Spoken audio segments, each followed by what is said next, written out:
On August 1st, 1999, Kamiya, Sora Takanashi, Yamato Ishida, Koshiro Izumi, Mimi Tachikawa, Joe Kido, and Takiro TK Takaishi are gathered together at summer camp where they find a portal that brings them into the digital world and they make friends with the inhabitants, the Digimon.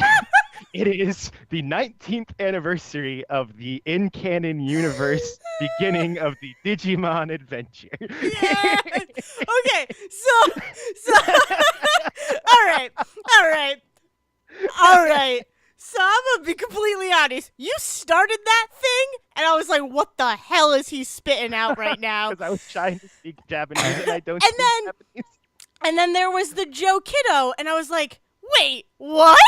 And I was like, "That's the one name that doesn't." Wait, what? And then it continued, and you started going, got pulled in. I was like, "Yeah."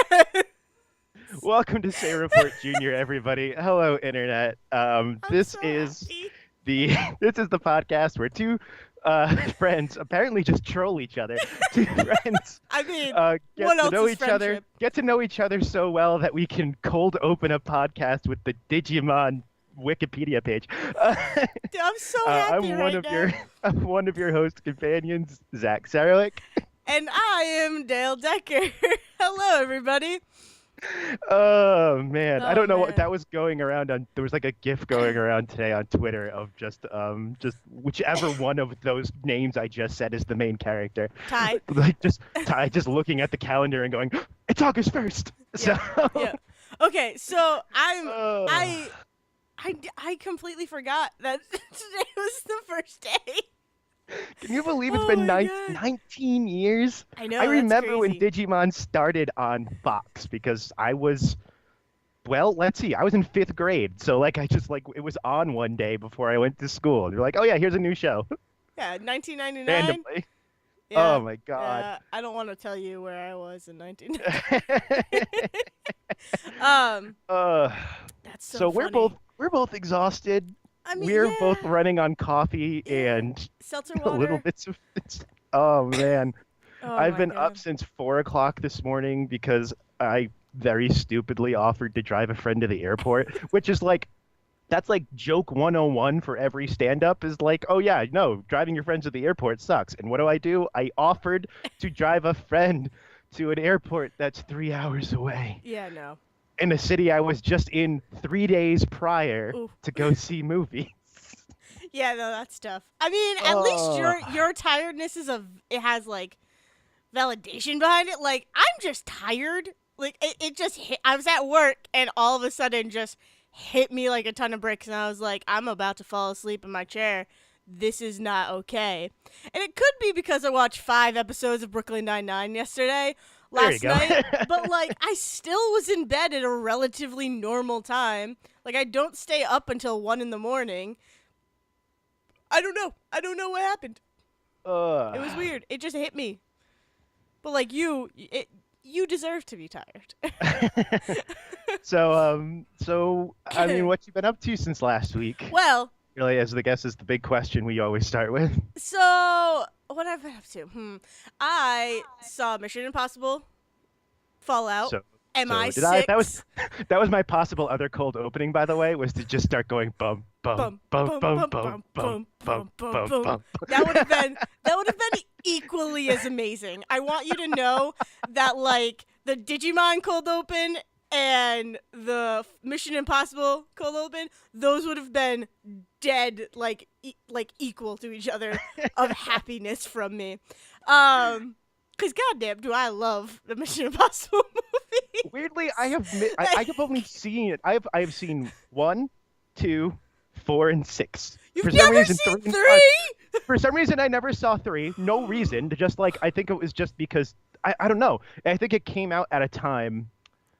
Wait, do we know what year was that? Because it was probably what 2004, 2006. So it was like Oh, still just coming out of high school. I was in my pure snotty movie phase of my nice, life that I nice. was in for like end of high school into college. So I think after like years of Mission Impossible 2 kind of getting slammed, even though I really like Mission Impossible 2, but I don't know. I heard people I say it was bad, and so when Mission Impossible 3 was announced, I went, I don't need to see another Mission Impossible movie.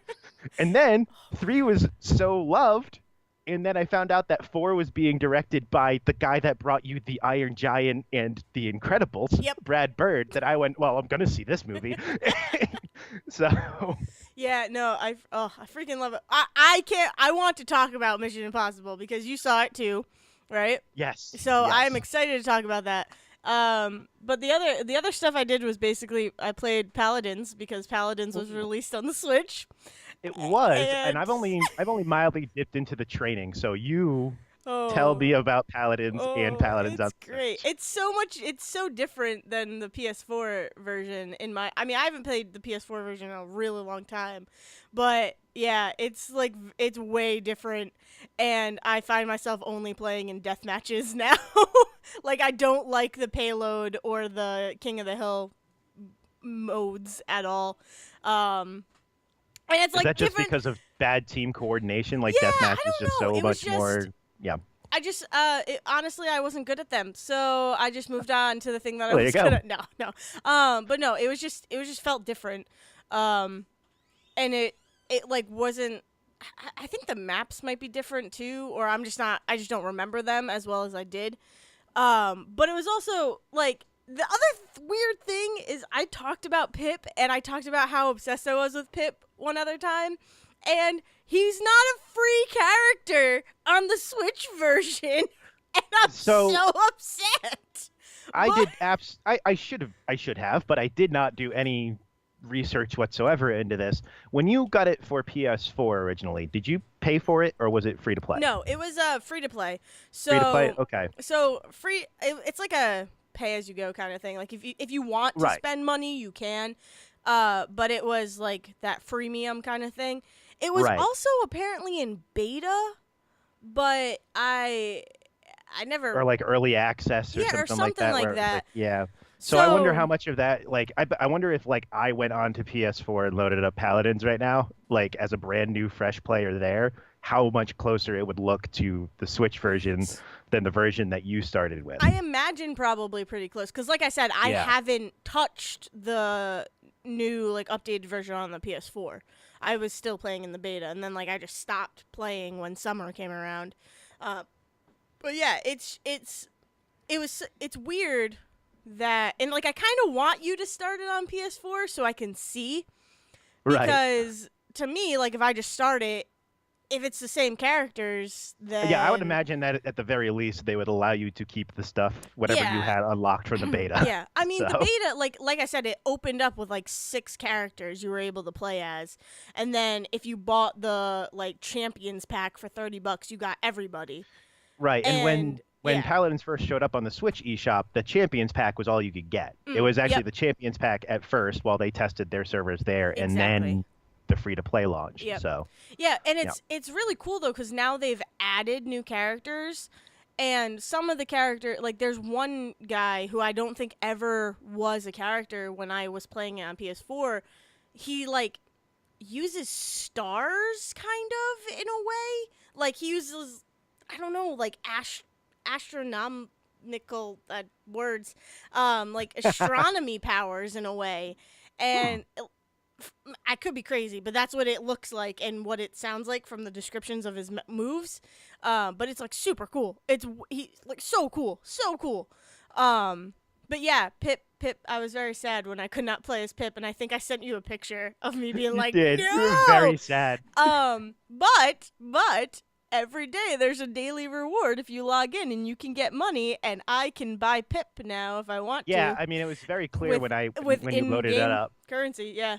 Yeah, it was very clear when you loaded it up that it was like almost everything is Mm. unlockable. Like definitely the heroes because those are going to change the way you Yeah. play. Like gameplay stuff is all going to be unlockable as you go, and Yep. it's all mostly cosmetic stuff that they're keeping behind the money stuff. Much Yeah. like Fortnite is a lot the same way, even though Fortnite really there's no character difference between anything. Exactly. So, Yeah. uh, Which like I'm okay with because I'm okay waiting to get the money, and that's actually more fun too, in my opinion. It's like, oh, and it makes the game last longer. Because right. like I actually care, like legitimately care about the character of Pip. So I was like die hard playing and like get in the money in game currency. It's basically just like quests in any other game where you need to Right. get money in And order it to sounds get like it's something.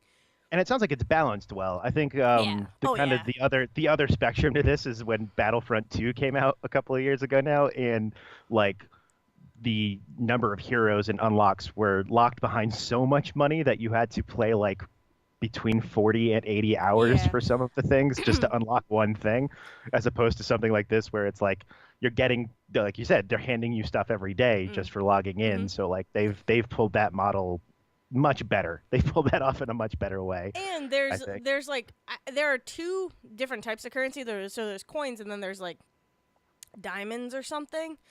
And you get coins faster than you get diamonds, but there is a daily reward. Like the last 2 days of the week are diamond rewards. And you don't have to do anything except log in for those days. And that's pretty easy just to get your diamonds up. I mean, Right. there are characters. I think Pip is one of the cheaper characters. He's only like, I don't know, 15,000 or 1,500 coins. I think it's 1,000. But like there are other characters that are like 60,000, but still, when you're first of all, you still have characters that you can play as, so it's not like you're like, oh, I need this person. Blah, blah, blah. Right. I mean, you're playing every day. You're presumably Exactly. you're Yeah. getting coins as you play, not just from these daily Yeah. rewards. So like, I didn't you know, realize like I started last week when you texted me or I think you told me about it and I started and like in 2 days I was ready to buy Pip. I just haven't because I'm trying to see like if I can get Pip and someone else, that would be good. That's like time well spent in Paladins because I right. can unlock two characters, you know. So yeah, but I was so surprised. Like it felt like no time had passed, but I was already ready to buy a character. So Good. it's pretty Good. I'm glad fast. that Yeah. feels. Yeah, I'm glad that as like a previous fan, like that still feels Hmm. like it's not. It doesn't feel like you got screwed by No. switching over to Switch and losing access to characters you had access to. Not No. that the other part of that is you can also always just go back to PlayStation and play. Exactly. Exactly. Yeah. I mean, like, I realized I was kind of sad because I haven't been playing my PlayStation that much, and I've been playing more on my DS and my Switch.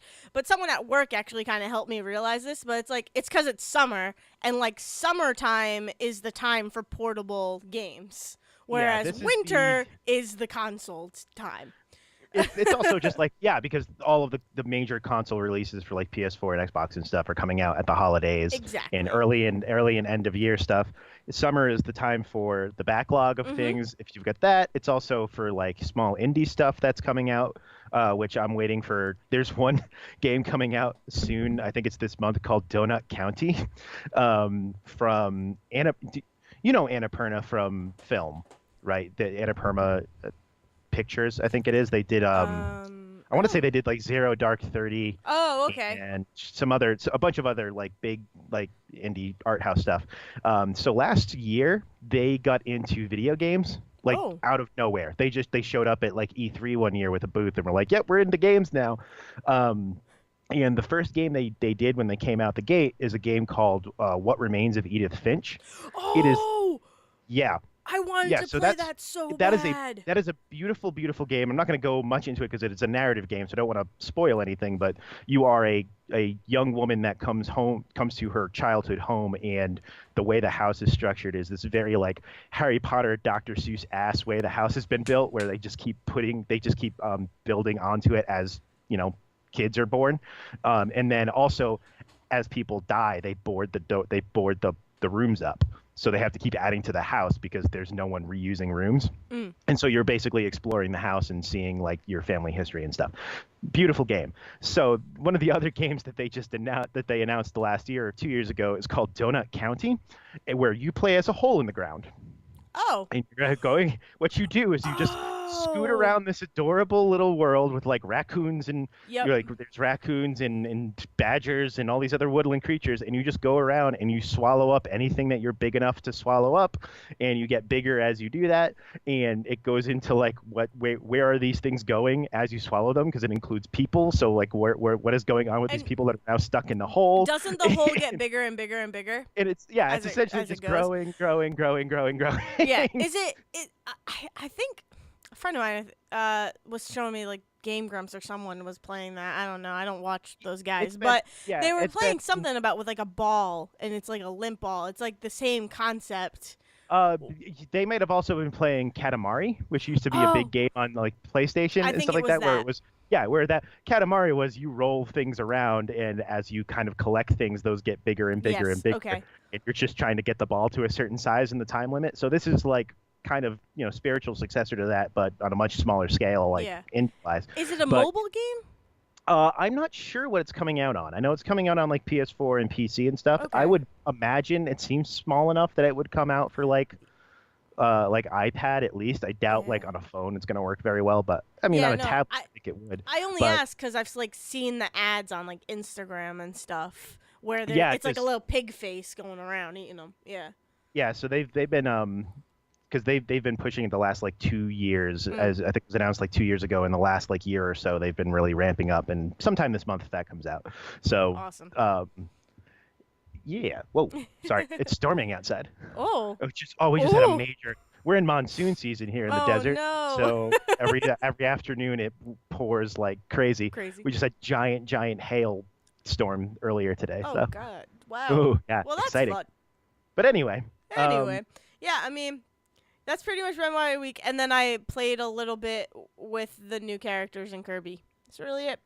yay. Let's um. see. I've been continuing my Nuzlocke run. Quick Nuzlocke update for everybody. Mm, My Squirtle died. Uh, no. I currently I have a Beedrill that's like my longest living thing. Nice. I don't know how it's lasted this long. So, And I just what's your let's see. team? I My want to know what team your right now team is is. my team right now, because I only have 6 Pokemon, is a Beedrill, Nice. a Magikarp that I just for the life of me cannot get to frickin' grow into a Gyarados. I Nice. know it's getting there at level 20. It's just that such a useless thing. It's such a useless character because it learns tackle. Like that's a thing.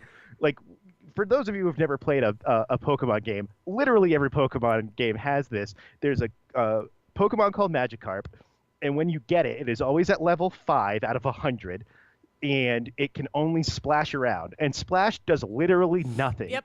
You click splash, and the little dialogue is it splashes around and does nothing. And so, It's great. and eventually, so literally, and the only way to grow this thing is really to just like start a battle with it and immediately swap it out, Yep. just endlessly Switch until level training. You gotta do that switch until like training. until level 20 when it finally grows. I mean, eventually you get games that allow experience that have the experience share thing. Leaf Green does not have that Yeah, no. because Red and Blue did not have that. And so, oh my God, it has been such a slog to just keep growing this thing and growing. And eventually it learns tackle, but it's like tackle's like the weakest freaking move in the game. Yeah. So it might as well know nothing still. You know what's So so weird? yeah. Is when like other Pokemon know Splash, and it's like, why do you know Splash too? Because You're not we wanted helping. to share in Magikarp's pain.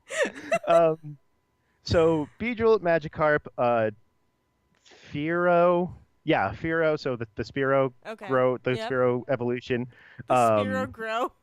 Spearow grow, the Spear grow, Nice. a Doduo. You might be noticing that it's a lot of birds. Yeah. Doduo, a Vulpix. Caught a Vulpix, Yes. which was nice. A Vulpix that doesn't know Ember. For some Oh. reason, I caught it at like such a weird level. So normally it learns that early. Like I've Yeah. run into lower level Vulpixes that already know Ember, and somehow I caught one at a high enough level that this stupid computer Vulpix like forgot Ember for another move, I think. Like, so somehow I don't know how that happened. How dare Um, you, Vulpix, learning your own, getting your own levels? And I just got a Eevee that I raised into Yes. a Vaporeon because I needed a Yes. water Pokemon since my Squirtle died. So, Oh, don't. but Yeah, but now you yeah, have Vaporeon. Vaporeon's yeah, I awesome. didn't know this, but Leaf Green just gives you an Eevee. Leaf Green and Fire Red just give you an What? Eevee. There's a building in Celadon City. It's called the Pokemon Mansion, and if you go in the back door and just go to the roof, there's just an Eevee What? that you can pick up. 25 level What? 25 Eevee just in a ball.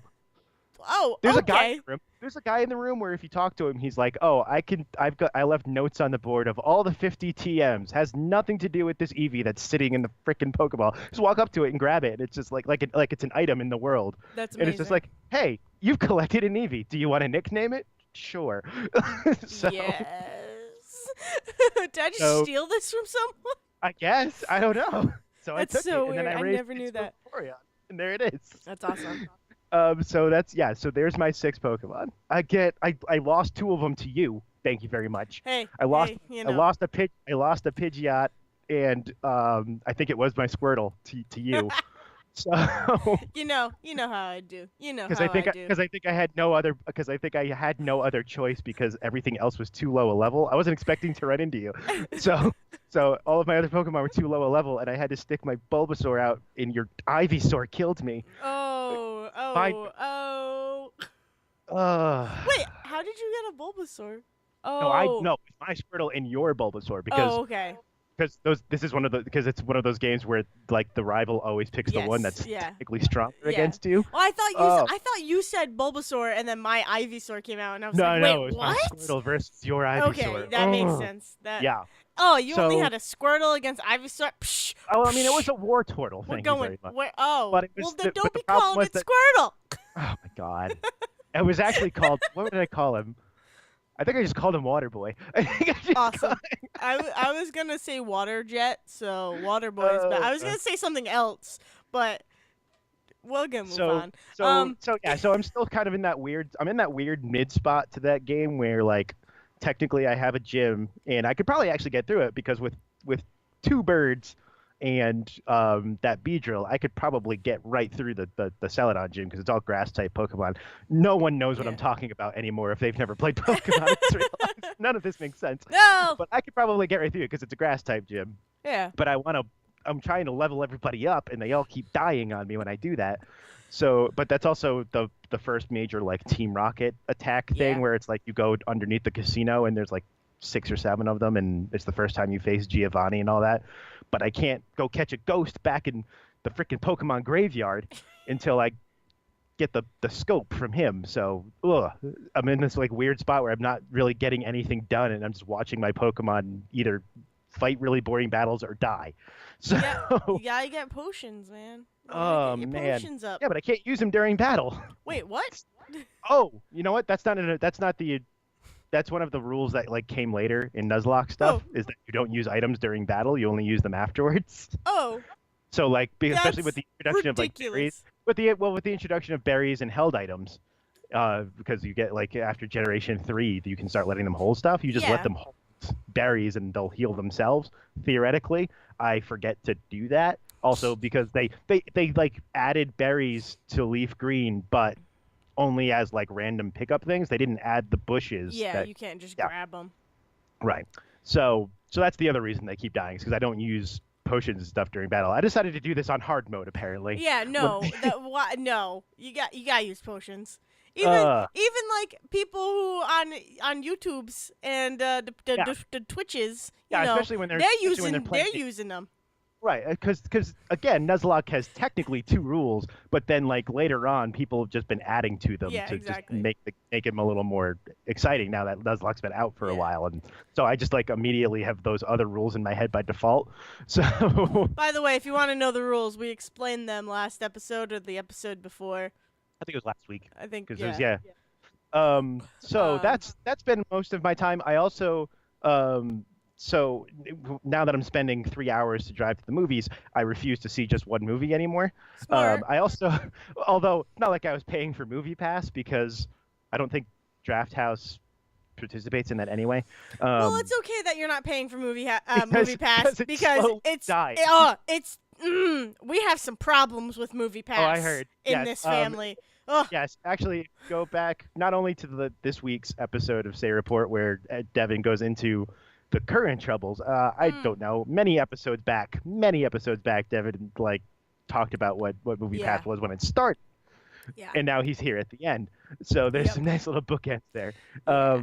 But yeah, so originally my plan was this: I was going to go to El Paso, I was going to go to the Draft House, and I was going to see Sorry to Bother You, because I've heard nothing but great things, and I just had to go see it. And then they had because the Alamo Draft House is weird, they do movie parties sometimes, Oh, cool. Okay. and they were going to play basketball. The Yo! the Trey Parker, Matt Stone, yeah, horse film, Oh my God. professional horse film. But the problem with that was that normally it's like $9 to go to a movie there, and for that, for some reason, because it was part of their movie party thing, it was like 15. Oh. And I was like, probably never mind. I'm not going to do that. I'm going to go see Mission Impossible instead, which was Nice. still like $1 more than usual because it was like opening weekend for it or whatever. But I was like, I'm still going to go see that. I'll go see Sorry to Bother You and then Mission Impossible, because that's not a weird combination at all. I don't know what you're talking about. That's not a weird combination of No, films I to see don't. together. I don't think so. No. I still so- haven't seen Sorry to Bother You, and I want So to here's so bad. so here's the thing. I'm not going to spoil anything about Sorry to Bother Good. You. Okay. Anyone out there who doesn't know what this film is, Keep it that way. the directed by I mean the trailer, like, I'll give you as much as the trailer has, which is guy gets a job at a telemarketing firm, and it becomes this kind of like commentary on like capitalism versus unionization and stuff like that. Yeah. That's what I'm going to tell you about it. It goes some places, but that's all I'm going to say. But the funniest thing about this, when I went to go see it, was so Armie Hammer is in this Yes. as like guy that owns like faux Amazon.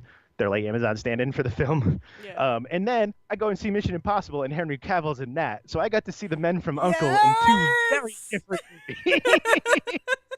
Oh, I'm so happy.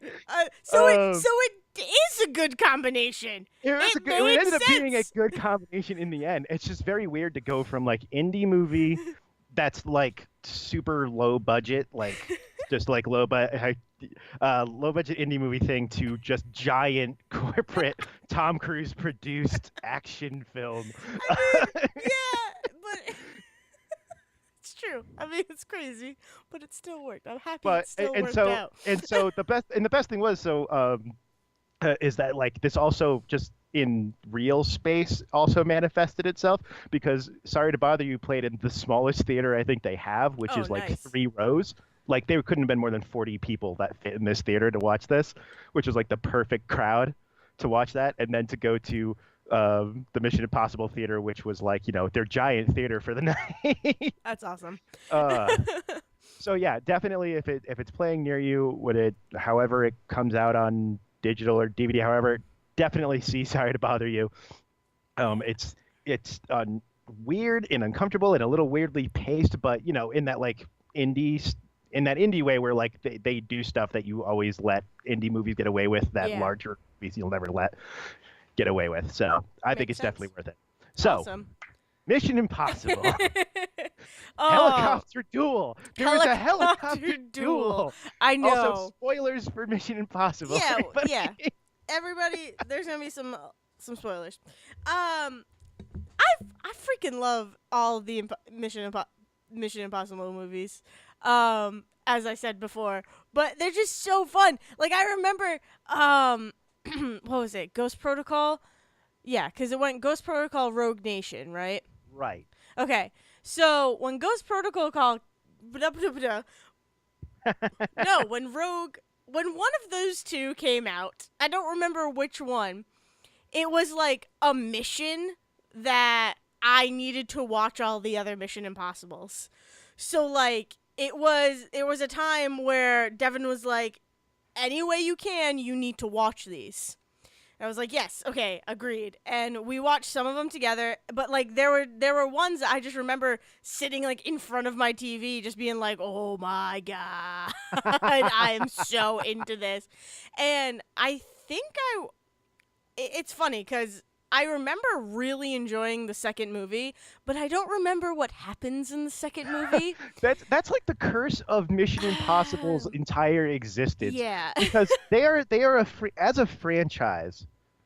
It's strange because as a franchise they are always critically acclaimed. They're always well liked action movies. They always make money, and yet I think anytime you talk to someone about Mission Impossible, most of the time they remember different stunts and different scenes, Yes. but cannot tell you anything about what actually happened in any of those Yeah, movies. it's definitely like just the things.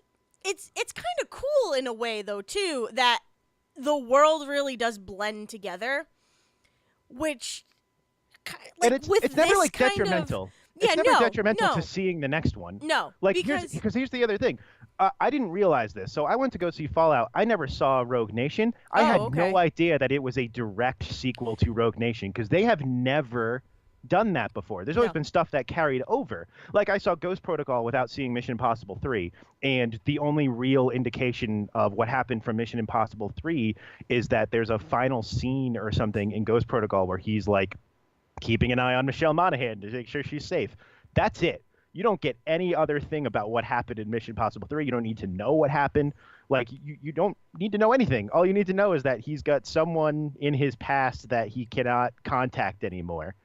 And then you get to, like, Fallout in Rogue Nation and Fallout, and it's like, oh no, these are like one continuous story, which is interesting, yeah but I didn't they gave me enough of the background in mm, Fallout that like I didn't need to see Rogue Nation. Like I was never confused. I was just like, oh, yeah okay, so that's the bad guy yep from the last one. Okay, cool. yeah. I don't need to know anything else. Yeah, I didn't know it was a direct sequel either until like I came home one night and my mom went with us to go see it, and they were watching Rogue Nation, and I was like, "Oh, awesome!" And like I still hadn't put it together, and I was like, "Oh, okay, wow, good for you, Mission Impossible." And Like, part of the reason that I think it did that, I was looking this up with a friend earlier. I should also say, because I learned a bunch of stuff from this. Here's Zach's podcast shout out for the week. Polygon is doing a new podcast called The History of Fun, and their last episode was all about the Mission Impossible movies. oh, nice. So like I learned a bunch of cool stuff from that, like the fact that this entire franchise exists because Tom Cruise was like, I want to produce action movies so Yeah. I can do stunts, and no producer can tell me not to do it. Yep. Like that's the whole reason this whole franchise. Like I thought he might have taken over at some point. No, from the very first one. Oh these yeah. are Tom Cruise Oh, yeah. produced stunt vehicles. Yep. But this is the first time that a director has carried over from one movie to the next.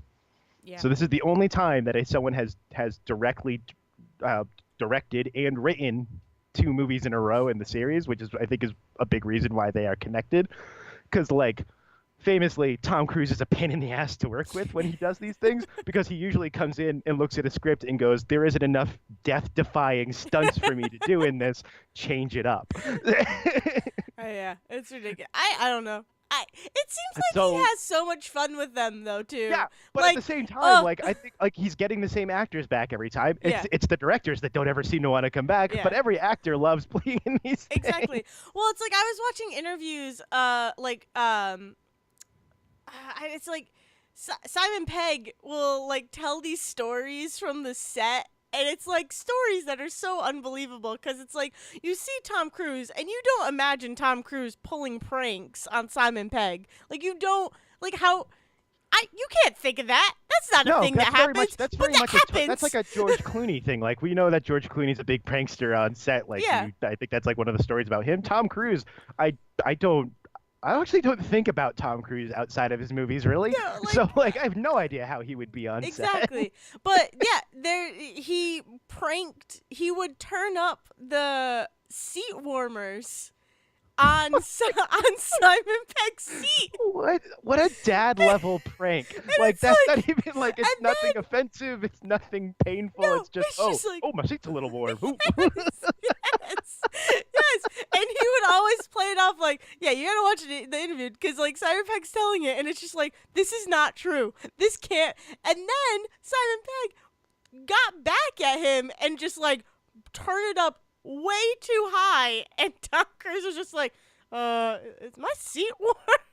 It was just like, oh, and Tom Cruise would go to the length of covering the light on the seat warmer so that he did So not, that you couldn't sit down and notice that the yes! seat was oh yeah, my it's God. like these stories. That's so Ugh. cool. Like it's so funny to me to hear that Tom Cruise is pulling pranks on set. Like it's just he has fun. He might be a uh, jerk to work with in times, but like at least he's having fun I know. in a And then way. you're watching these movies, and it's just like obviously Tom Cruise is alive. We would know if Tom Cruise died on the set of a Mission Impossible movie before the movie Yes, came out. exactly. And yet, watching these movies and knowing that Tom Cruise is not letting someone else do his stunts, I'm like I'm like freaking out in my seat. Oh Like, yeah. Tom, don't ride that motorcycle without a helmet, Tom. Look at you. You ran into a car and flipped over the car. Your head is there. What are you doing? He did. Well, he broke his ankle during Fallout Of filming. course he did. Yeah. Was it when he fell off the helicopter and No. almost fell off the Nope. netted package Nope. attached to it? Nope. Oh, my that God. stunt was so That cool. stunt freaked me out. That Oh. stunt freaked me out because I went, well, here's where Tom Cruise dies, everybody. We've got it here in our multi-million-dollar movie. I know. Yeah, I know. No, but he breaks. Ugh. They kept the scene in the movie. Of course But they he did. like it's when he jumps off one of the buildings and like his ankle hits the Oh, is other it the building. I'm about to jump out a window scene? No. Oh. It's like a building to a building, and I don't remember which area, but yeah, he like jumps and it hits his ankle, and you can see it. man. Like if you're watching, you can see his ankle go backwards, and then Oh. he continues running on the roof, and you Oh can my God. visibly see that he's limping. And the story he like tells, I don't remember if he tells the story or if Simon Pegg tells the story, but they're like, yeah, and he just kept filming, and then he was like, guys, my ankle's broken. Just so you know, I haven't been able to feel this foot for the last 2 hours. Yeah, like they cut rolling, and he was just like, by the way, guys, I broke my ankle, like just like that, like just nonchalantly, Oh, and then like he had to God. go to the hospital. But it's like, And that's dude, there's some like Tom Cruise running is yes, in itself like ridiculous. just cinema legend at this Yeah. point, but there is some solid running from him in this movie. Oh, my yeah. God. Oh yeah. I'm just So, I like mean- just up over the building, across the building, down on the street, right to the thing, and then of course he still has to jump and catch the bottom of the elevator and just hang there. Yeah, that was Like, crazy. oh my that God. whole scene was And Henry Cavill is just like amazing. Mike Myers. Is this like Michael Myers Frankenstein, just like heavy stomp walking into what he's doing? Mhm. No exertion from him whatsoever. He just is just walking, just turns around, closes the elevator. The next thing you know is there's Tom Cruise hanging from the elevator underneath him. Which is such a nice scene. That scene is so good. It's just I like, can't- dude. Oh my God. Oh my God. Yeah, And it's Henry crazy. Cavill is so good in this movie. Oh, It's yeah. just like this big tank of a dude who just like stoically walks into a room Which in either like let's talk Oh. about that for a second. The thing I really like about the Mission Impossible movies is they're so easy. Oh yeah. Like they didn't minute try one, at I'm all. like, Henry, I can't pronounce his last name, Cavill. even though you've been saying it. I'm like, Henry Cavill's Superman. bad. So Superman's a bad guy in like this you're a movie. bad guy. You're a hella bad guy. They didn't even Um, like the second he handed that freaking cell phone over to Well, Angela Bassett, and yeah. it's so very clearly not the same one. cell phone Yeah. because this one is not shattered to bits. Yep. I went, oh, there you go. Yeah. Never mind. I Not mean, even have to that's- try. Like, I mean, I saw the trailers. I'm like, well, clearly he's bad. But then the movie starts, and I'm like, oh, maybe he's not. Like, maybe that's really you start nice. to think that like the movie was marketed Yeah. purposely to make him look like a Yes. bad guy when he's not. Yeah, and all of this exactly. stuff. And like Well, maybe he because- is just doing his job. And the problem is that this movie is made to give you the evidence that Ethan Hunt's the bad guy the whole time. Yes. And then the only reason you know that that's not true is because you've been watching Ethan Hunt for 25 years through these movies. Like, Yeah, and it's also like it starts off, and he's so clumsy. Like he's so. oh yeah, he's such a meathead. Yeah, like there's that part where he doesn't know what to do with his like their suits when they're jumping. Just like, And just he's like, like- he's handed this piece of equipment, and the Yeah. first thing he does is tear it apart. Exactly. It's just like, oh, what's this hose do that's attached to me? Yoink. Yeah, like it was just he was so clumsy and then so cocky, and then it's just okay, so he's just a bumbling idiot. But no, he's a super evil guy who's still slightly a bumbling idiot. He's still like, Like- he's like, let's be clear. He still is just going to walk into a situation and punch his way out of it. That's not. He's not a nuanced character. Yeah, and it's so good, and I'm happy that that phone scene happened so quickly, because I did not need to be sitting there the whole time. Like a non Mission Impossible, like crazy adrenaline junkie like action movie, that you wouldn't have found out he was the bad guy until like act 3. But knowing it front and center right from the beginning, it's like, good. I don't need to think anymore. Like, I can just enjoy what's about to happen. I just want to watch them. I want to watch them fail every step of the way until something finally works. Yeah. Because that's like because I mean, as much as I'm making fun of Henry Cavill for walking in and just like punching his way out of things, the other part to that is there isn't a single plan in this movie that goes off well. No. Like, No, I which mean, I think is just like emblematic of most of Mission Impossible movies, but I just love that idea that like they're continuously forced to well, obviously it's scripted, but improvise as characters, because like nothing goes right for them. Yeah. Nothing works out for them, and sometimes that's on purpose, and sometimes it's because they just get unlucky. They just get screwed up. Yeah, and Yeah. that's so cool about these movies too, is like they are very capable, but they're still human beings. Like, right, these are not Ocean's movies. Exactly. These are not Ocean's 11 movies where where everything Exactly. goes off without a hitch. It's well, Yeah. shit. It's like the best Like- tagline for most of these Yeah. movies. Yeah, it's seriously, it's just, and then it's cool when, like you said, sometimes the stuff goes wrong on purpose. It's cool getting to that realization, being like, oh my god, you have like levels upon levels upon levels in this mission. Like, that's super cool. And it's also cool that they're action movies mixed with heist films. Oh yeah, they're always Like, yes. It's so, because it's, and I think of like Rogue Nation, where they're doing the whole water scene, like where they have to go into the water area to get to change out the security clearance part, right? And it's cool that they show them, they're explaining how they think they could do it, how they can pull it off, but it's paired with them actually going through the motions, but them being like, that wouldn't work, and showing why it wouldn't work. It's like, this is so cool, and it happens in this one too. Right, I was gonna at say one there is a similar scene in this where it's like, what's the plan? And the Yes. plan is you're gonna go in there and kill everybody, and it's this big dramatic thing, and then it rolls back and it turns out that hasn't happened yet. Yeah. So then when they go in to do the plan, it's, well, I'm not gonna let that happen. Time to start improvising, which is when it all just starts falling apart. Yeah. And even more so, like when they trick Henry Cavill and with the mask, and Yeah. Simon and what? We're getting a little, we got a little crumply there. Oh Hold on. no! Nope. I was so excited.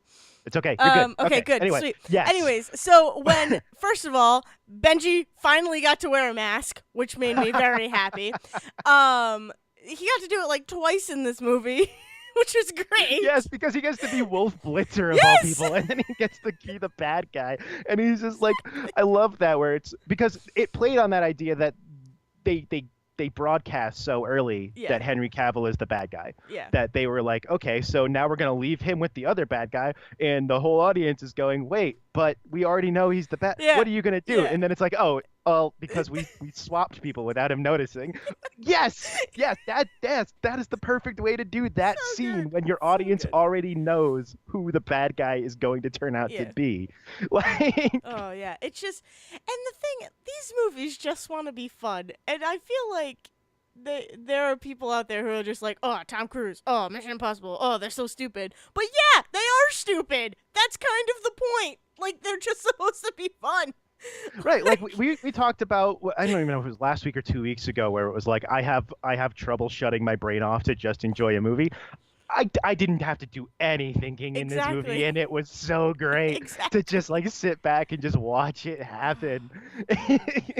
it's like I don't know. They're just so they're some of my favorite movies along with like the Ocean's movies, but Mission Impossible, if Mission Impossible is on, I'm watching it.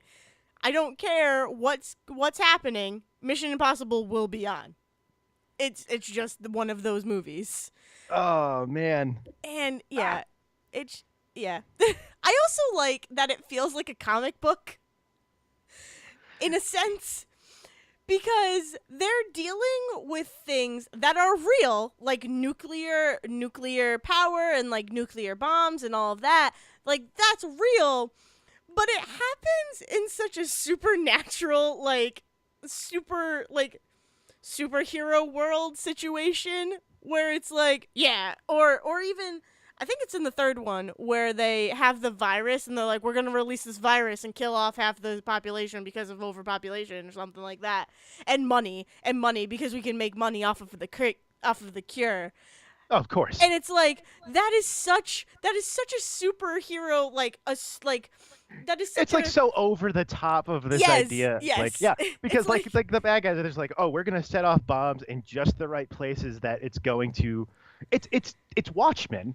It's yeah, we're gonna make everybody suffer so that they come together and like and like make a better world because of that suffering. yes. It's Thanos. That's Thanos' entire That's plan. yeah. I mean, I was gonna bring it up. I was gonna bring it back to Thanos, where it's like, yeah, yeah, it's like kind of sound thing, but you're doing it wrong.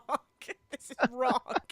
But yeah, it's just it feels so over the top, so comic book. But at the back of your mind, you're like, this could actually happen because Right. this is real stuff that exists in our world.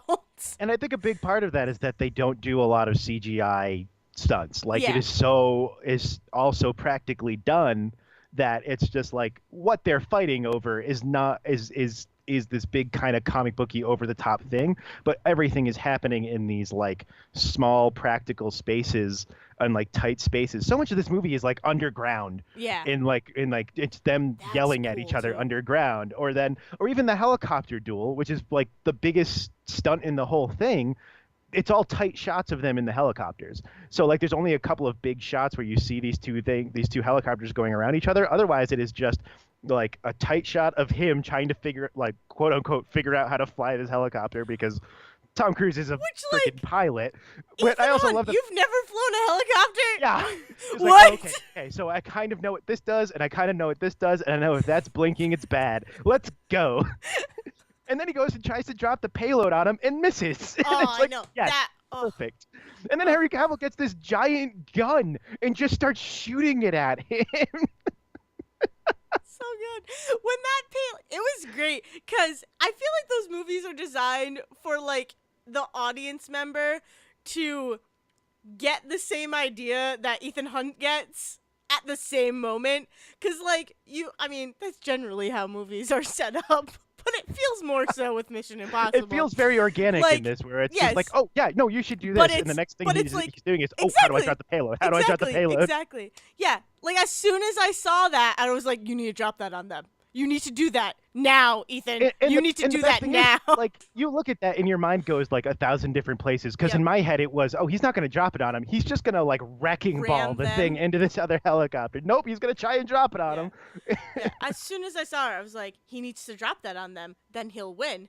And then he's like, all right, how do I do the payload? How do I do? And then he does it, and I'm like, With the yeah, giant label that says payload on it. and then I was so happy. I was so happy that like my idea was gonna happen, and then he fucking misses. And like you said, it's just like, dude, it was right there. You had it. You had it, buddy. You had it. You were so Oh, close, man. and yet so far away. So good though. Oh man, I don't. Yeah, I want them to continue making Mission Impossibles for forever. I do too. And I just love that, like, Tom Cruise can't say no to them. Rogue Nation was supposed to be the like handoff to Jeremy Renner.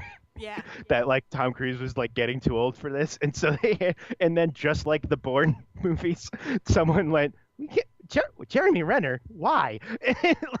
And then just went right back to being Which being the Tom Cruise franchise again. I feel bad because I still like. I think Jeremy Renner does actually really well in these.